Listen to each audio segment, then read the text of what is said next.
नमस्कार, साहित्य तक के बुक कैफ़े की एक दिन एक किताब में मैं जयप्रकाश पांडे आपका स्वागत करता हूं और आज मैं हेमंत शर्मा की पुस्तक राम फिर लौटे इसके साथ उपस्थित हूं।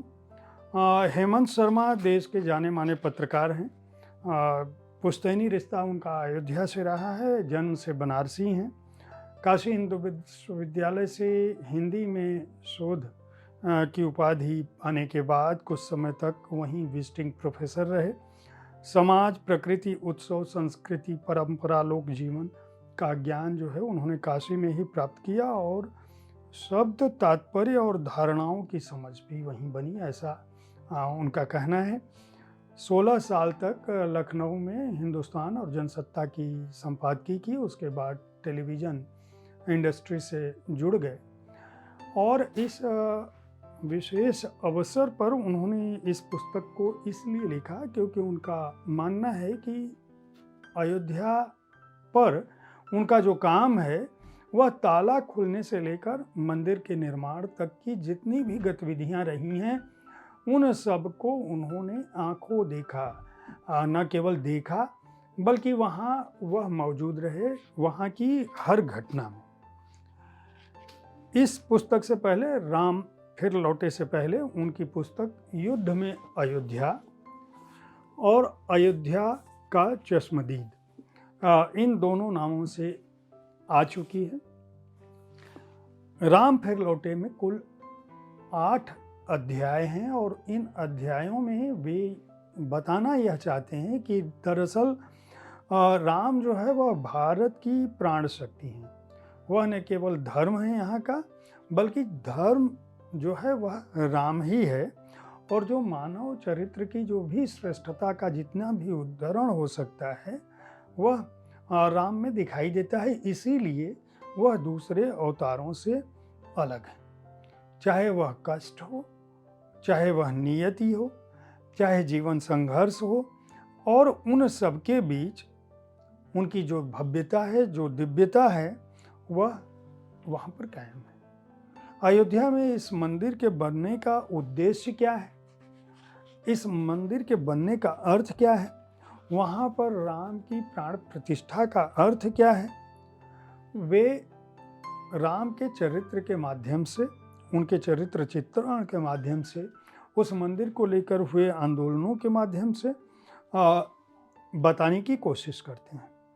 वो बताते हैं कि दरअसल यह मंदिर केवल मंदिर नहीं है बल्कि दिव्यता, भव्यता, विशालता का भी प्रतीक है और वह प्रतीक है जिसके लिए लगभग 500 सालों से हिंदू समाज संघर्ष कर रहा था। यह भारत और भारतीयता का तीर्थ होगा और यहाँ पर मर्यादा, लोक मंगल, शासन व्यवस्था कायम होगी, जाति और वर्ग से परे होगा, तुष्टीकरण का अंत करने में सहायक होगा, ऐसा उनका कहना है।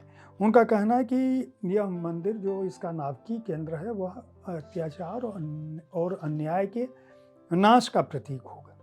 अब वो कहते हैं कि राम ही क्यों इस रूप में स्थापित होते हैं, उसके पीछे उनका उद्देश्य यह है कि वो कहते हैं कि जो भी ज्ञात इतिहास है उसमें उनसे बड़ा कोई नायक नहीं मिलता है। इसके प्रति वो उदाहरण देते हैं कि चाहे वह निर्गुण कबीर हों, चाहे द्वैत सिद्धांत को मानने वाले आचार्य हों, चाहे अद्वैत के प्रवर्तक शंकराचार्य हों, विशिष्टाद्वैत के प्रवर्तक वल्लभाचार्य हों, कबीर हों, बुद्ध हों, तुलसी हों, भवभूति हों, अल्लामा इकबाल हों, तुकाराम से वल्लूर तक, दक्षिण से उत्तर तक, पूरब से पश्चिम तक, राम जो है पीड़ित, शोषित, वंचित सबकी दार्शनिक अभिव्यक्ति। इस कुल 8 अध्यायों में बटी पुस्तक में वो कहते हैं कि गांधी के तो राम हर तरफ हैं, वैष्णव पुरोहितों के भी राम हैं और इसीलिए राम को केवल इस रूप में नहीं देखा जा सकता कि वह राजा हैं। उनका कहना है कि उनकी पौराणिकता, सार्वकालिकता पर कोई सवाल नहीं हो सकता। इसीलिए पहला अध्याय जो उन्होंने लिखा है वह लिखा है कि आज की पीढ़ी जो अयोध्या को जानती है, दरअसल अयोध्या वही नहीं है।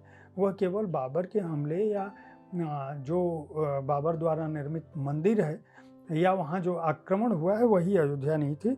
अयोध्या जो है वह लोकतंत्र और लोक मंगल की भूमि भी कभी रही है। तो अयोध्या का जो चरित्र है उस पर वो बात करते हैं। दूसरे अध्याय में वो राम तत्व और रामत्व की बात करते हैं कि राम क्या है, धर्म क्या है, शरीरधारी राम का धर्म क्या है, वो क्यों सर्वानुकूल हैं, क्यों सर्वधर्म है, इसकी बात करते हैं कि मनुष्यों में जो सर्वोत्तम है वो राम है। तीसरे अध्याय में वो राम की सार्वभौमिकता पर चर्चा करते हैं, उनके जीवन के चरित्र की बात करते हैं, उनकी संस्कृति आत्मा की बात करते हैं, उनके महानायकत्व की बात करते हैं। चौथे अध्याय में वो आते हैं कि राम जन्म स्थान को लेकर पिछले 500 सालों में किस तरह के संघर्ष हुए। उनका कहना है कि अयोध्या किस तरह से इस दौरान अपनी पहचान को लेकर जूझती रही है।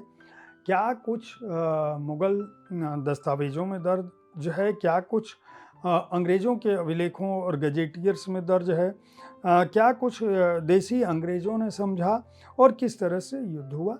5वें अध्याय में वो कानूनी मसलों को लेकर आते हैं कि अदालत ने किस तरह से भूगर्भ की गवाही मानी और भारतीय पुरातत्व सर्वेक्षण ने जो तथ्य प्रस्तुत किए थे कि मंदिर जो है वह मंदिर के अवशेषों पर कहीं न कहीं मस्जिद का निर्माण हुआ रहा होगा और उसकी बात करते हैं। छठे अध्याय में वो जो नया मंदिर बना है उसका शब्द चित्र खींचते हैं कि इस मंदिर की भव्यता और दिव्यता क्या है, उसकी निर्माण प्रक्रिया क्या रही है, उसकी विशेषता क्या रही है। और 7वें अध्याय में वो उन साधकों की बात करते हैं जिनके बिना, जिनकी चर्चा के बिना राम मंदिर आंदोलन का इतिहास पूरा नहीं होता है।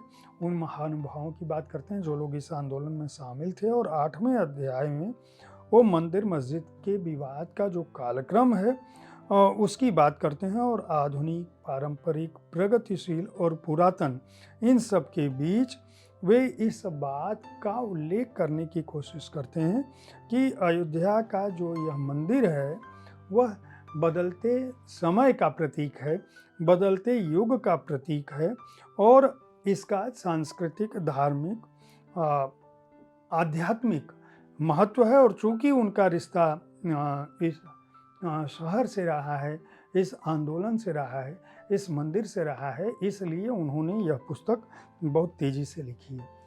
अयोध्या के इतिहास को, राम मंदिर के इतिहास को, वहाँ के आंदोलन को समझने के लिए अगर आप युद्ध में अयोध्या और अयोध्या का चश्मदीद पुस्तकें नहीं भी पढ़ें तो भी राम फिर लौटे पुस्तक को पढ़कर यह जान सकते हैं कि किस तरह की घटनाओं से वह भूमि, वह नगर, वह मंदिर दो चार हुआ रहा और किस तरह से हमारे समय की एक महत्वपूर्ण संपादक और पत्रकार सोचते हैं जिन्होंने उस पूरे घटनाक्रम को अपनी आंखों से देखा।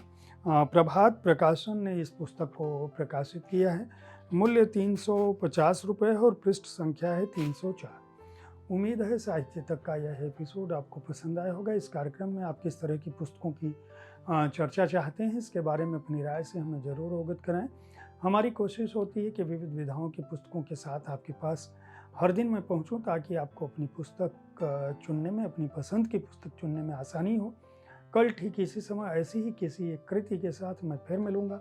देखते रहिए साहित्य तक। धन्यवाद।